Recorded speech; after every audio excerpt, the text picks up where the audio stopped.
I can start things off by just welcoming everyone to this networking session, and welcome to the 10th anniversary of Power of the Purse presented by Key for Women. And my name is Stephen Lieblich. I'm a partnership manager with United Way of Central and Northeastern Connecticut, and I am your host for this session. Now, as we're waiting for attendees to join and before we get things started, I just wanted to take 10 seconds to talk about how much we at United Way truly appreciate KeyBank, who has been such a strong supporter of our United Way and Women United for years. That our organizations really have shared goals of financial stability of families and individuals in our region. And our partnership is very strong, especially at the leadership level. And I want to acknowledge Courtney Jinjaika, who is an executive vice president in KeyBank. And Courtney also serves on our board of directors since 2019. I would also give a shout out and thank you to Judy Casperson, who has served this year on our Power of the Purse sponsorship committee. So thank you both to Judy and to Courtney for your leadership. And from here, I'll start things off and I'll turn it over to the KeyBank staff. And this session is titled Financial Wellness for You, Your Business, and Your Employees, presented by Key for Women. And we have an all-star team of KeyBank staff here today, including Ana Gois, Brandon Ojakian, and Katie Farrington are your presenters, and Jessica Proto will be running slides. Now, a couple of housekeeping items. Please keep yourself on mute if you're not speaking, but if you have something to chime in, please do so in the chat function, and I'll be monitoring that during the session. Now, at 11:55, we'll begin to wrap up and transition to the main event. I'll put the link into the chat box for the main event, and you'll be redirected there. But from here, I want to turn it over to our very awesome KeyBank staff and turn it over to Ana Gois. Take it away, Ana. Thank you, I appreciate that. Well, good morning, and thank you for attending our session today. My name is Ana Gois, also known as Anna, and I'm the Key for Women co-chair here and also a branch manager in Connecticut. If we can move to the first slide, I'm going to discuss Key for Women. Through advocacy, connection, and empowerment, Key for Women supports the financial progress and empowerment of business women. We have been helping women meet their financial and business goals since 2005, so we really know what progress looks like. Today, we are dedicated to opening doors for more women in more ways than ever before. From a local perspective here in Connecticut, our members are offered the opportunity to host their own events to achieve new clientele, networking opportunities, as well as brand growth. To give you an example, we had a client who was leasing a property, and part of that lease agreement was a block on business marketing, making it impossible for her to grow her business. Through Key for Women, we were able to host events on her behalf, giving her the ability to spotlight her business and increase her outreach by obtaining new clients and advocates. As the business revenue grew, so did our options. Through our partnership, we were able to financially assist her in obtaining her own space, giving her the freedom to run her business as she sees fit. This is an amazing program and that can support you in so many ways. At the end of this presentation, you'll be given access to a QR code and to sign up and learn more about the program. I'm going to pass it over to my partner, Brandon Ojakian, who's going to do a deeper dive into business cash flow and women's impact in business. Great, thank you, Ana. I'm super excited and honored to be part of this program today.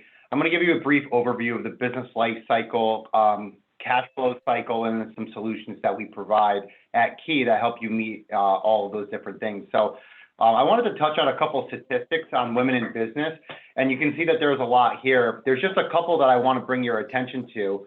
12.3 million U.S. businesses are owned by women, and $1.9 trillion worth of revenue were owned by these businesses in 2019. And I find it astonishing that that is 2 times the national growth rate. So some really cool things happening.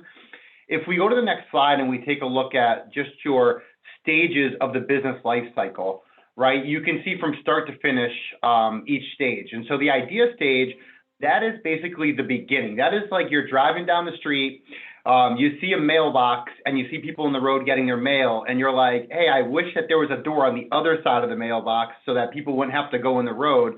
Wait, that could be a business. That's your idea stage. That's like pre-Shark Tank. You haven't gone yet, and you just came up with the idea.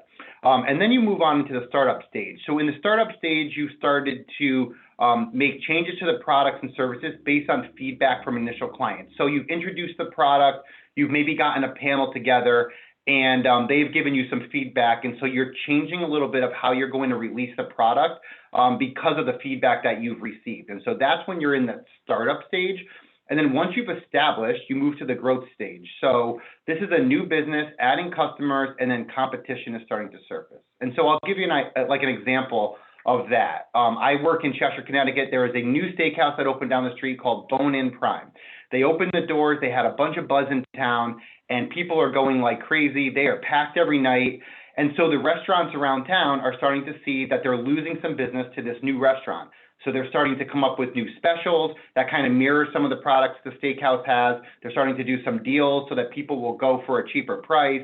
And so it's really important during the growth stage that that business adapts and starts to figure out how to keep those clients coming day after day.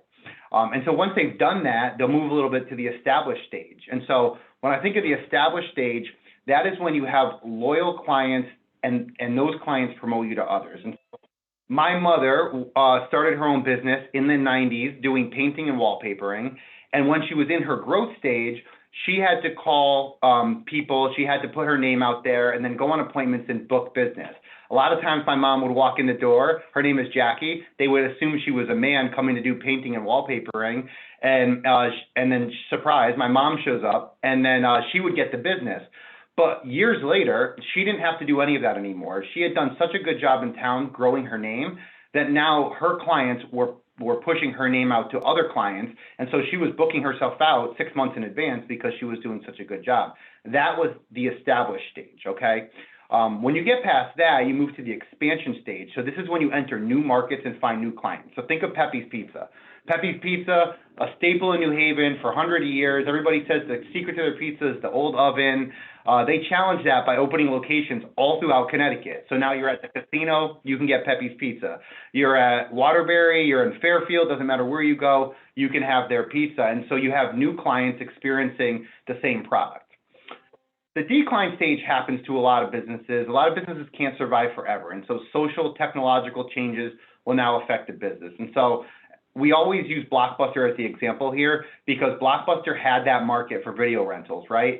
And then Netflix came along and said, hey, we want to stream videos, Blockbuster. Will you partner with us? And they were like, no, we don't need you.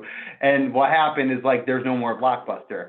And they could have been one of the biggest streaming centers for video content in the world had they partnered with Netflix, but now Netflix kind of took it and turned it into a huge business and Blockbuster is gone. And so the decline stage, it's really critical because that's that area where you have to know market, what's going on in your market, what's going on in your industry, and you have to adapt with the times, with people's, different things that become popular, like gluten-free, right? How many gluten-free options are there on menus now because that became a thing? So that's a really critical stage. The last stage is the exit stage. So this could be a bad thing or a good thing, right? So the exit stage could be like a Pier 1 Imports where they didn't do enough to distinguish themselves from the marketplace, and so they ended up closing all of their locations. Or it could be that you've done a really, really great job building a business and it's time to retire, and so you sell it for a huge profit, and then you go somewhere and golf or whatever it is people do when they're retired, that I hope to find out one day.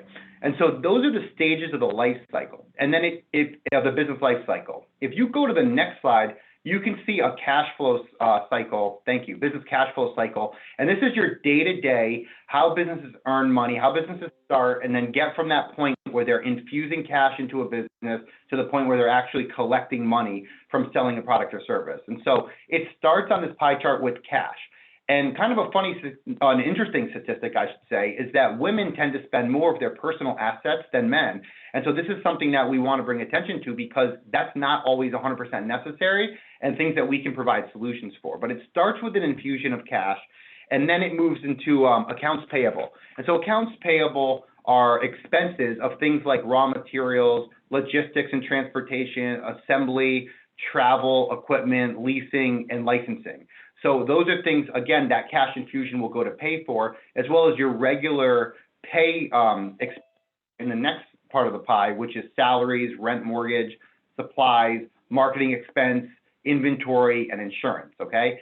And so in the next part of the pie, we have bought inventory and now we're holding it before we had the ability to sell it. So holding inventory costs you cash flow as well because you've already spent money, but you haven't received money from selling it. And so the interesting thing here is if you look at the first four pieces of the business cash flow, they are all expenses, right? And now selling inventory is when you actually start to see the light at the end of the tunnel. We're starting to move inventory, but you haven't received the money yet. And so there is also expenses that come with selling inventory, like credit card processing fees and things of that nature. And then finally, collecting, right? And so collecting through accounts receivable, it actually doesn't mean you've received the money, but it means you're due the money. And so that is the business cash flow cycle. So once you receive the money, it starts all over with the cash infusion and then the expenses leading back to the money being received. If you go to the next slide, we have solutions at KeyBank for every single part of the cash flow cycle. And so there are a lot here. I'm going to touch on a couple in each stage that I think are really important and we do a really good job of. So from the idea stage to the startup stage, you're going to need that cash infusion. And so we actually partner with the SBA to come up with new loans for businesses that are just starting out. Now, there's a lot that goes into that. We have to write a business plan, come up with expenses, 3 years of projections. And so we partner with the Small Business Development Council, who helps walk through each step of the process, and then we take it and run with it to get the loan. And Annalisa has done a great job fostering that partnership with us with the SBDC. Also, in that same startup option, if you're coming into a new business idea from a position of wealth, oh, I lost it.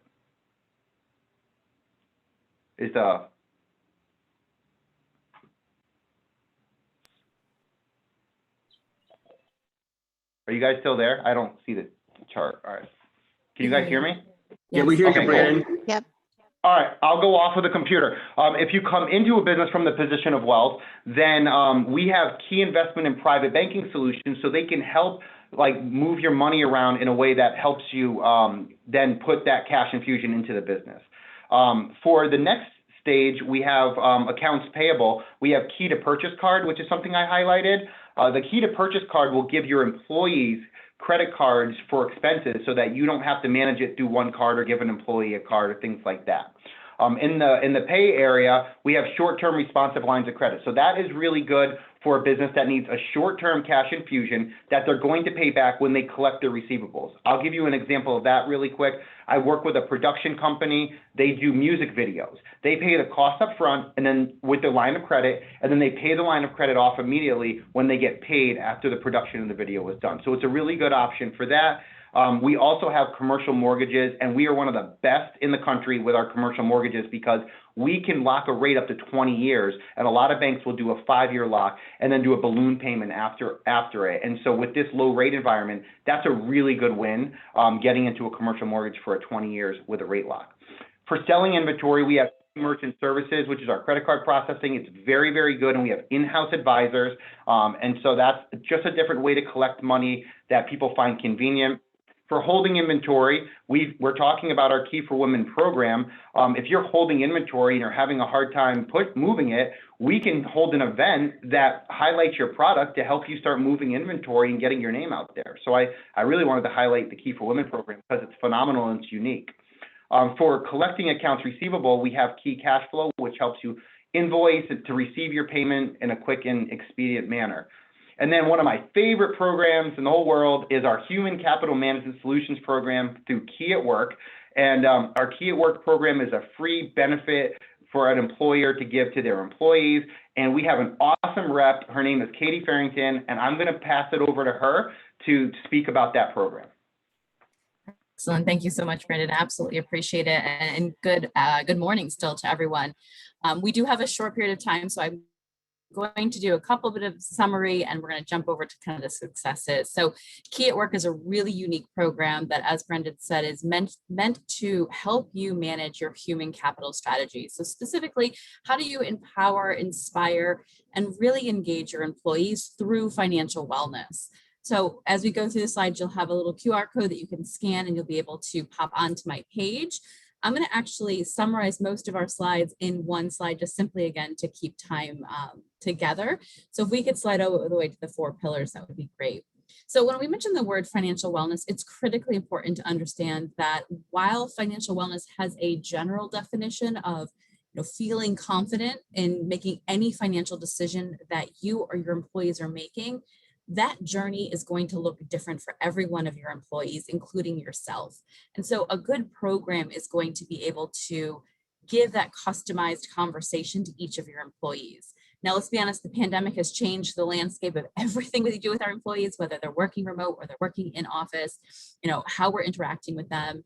One of the things that we did see through the pandemic is whether people were negatively or I hate to say positively impacted by the pandemic, every employee is looking for some kind of support and help with financial wellness. It just matters of what you're going to do with that. So when we think about the program, I've been running financial wellness programs for the last almost 6 years.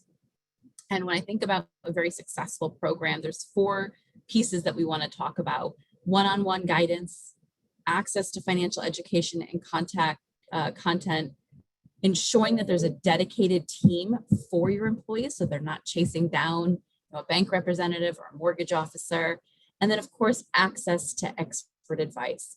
Now, these 4 pillars are part of what I do for Key at Work. What I do is typically work with an HR director or a business owner to create and customize financial wellness programs that make sense for your employees and for your business. So when we talk about access to education, it could be a WebEx, a Zoom, it could be in person. I am fully vaccinated and ready to go. So that's available for you. Or it could just be content that comes via a newsletter or email. But the important part is that content is going to inspire your employees to make that next step, to make better decisions. And then the one-on-one guidance is where they're able to have a conversation with a skilled advisor to understand their personal situation better. And that is, I think, honestly, where the rubber hits the road. So if you could at least have those 2 pieces in a program, you're going to win, and your employees are going to feel more loyal. They're going to feel more dedicated to you because you provided this help and support.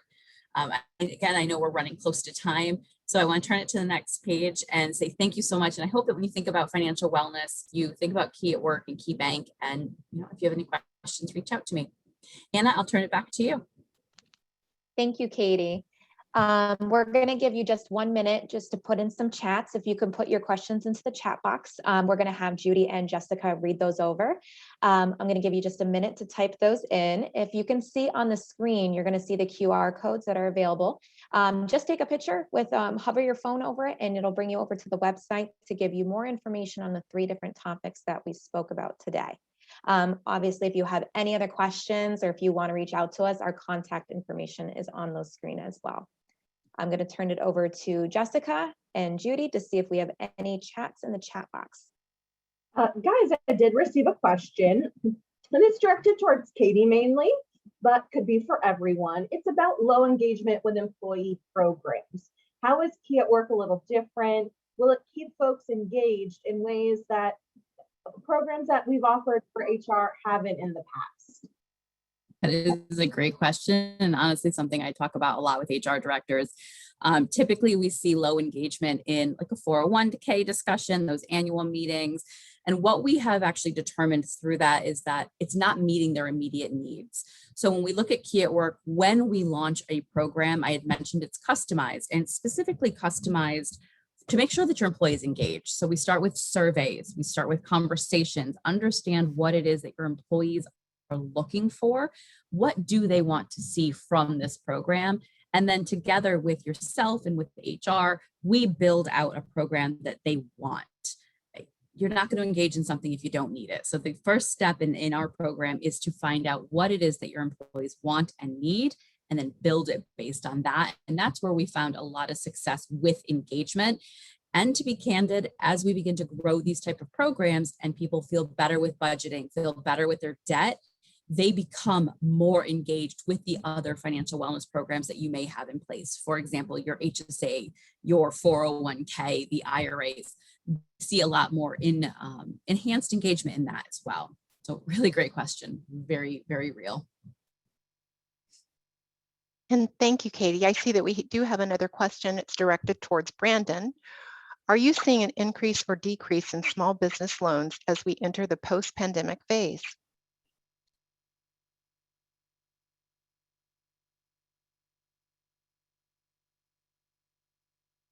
I think Brandon might be having connection issues, but I can answer Yeah, that on can you Brandon. hear me? Are you back? Can you hear me? Yep, sorry. Yes, Thank okay, you. I would say perfect. that I can't see anything because my internet completely went down, but I can hear, so I apologize for that. I would say that during the PPP area, like when we were doing a lot of those loans, standard loan applications went down just a little bit, but we were still doing a lot. I would say now that we're kind of post-pandemic, I'm getting a lot of increases for lines, for term loans. There's surprisingly a lot of new businesses that are opening, and so we're getting a lot of requests for that. And so I would just say one of the things that I really love about working at Key is we have so many solutions, and we've been able to provide solutions to so many small businesses. And so yeah, that to answer your question, it's moving. We're doing a lot. Awesome, thank you. Stephen, I'm going to pass it over to you since it's now 11:55. Thank you everyone for joining our session today, and we will see you back in the main event. Well, thank you, everyone. We truly appreciate you joining us for this session. What I'm going to do now is I just typed the link back to our main session. And so we look forward to welcoming you all there for the main session of the 10th anniversary of Power of the Purse, presented by Key for Women. So I just wanted to thank again our presenters, Ana Gois, Brandon Ojakian, and Katie Farrington for this very informational session. And again, we at United Way truly appreciate the partnership between United Way and Key Bank. So thanks so much, guys. Thanks for being here. And thanks to all our participants as well. Thank you. Thank you.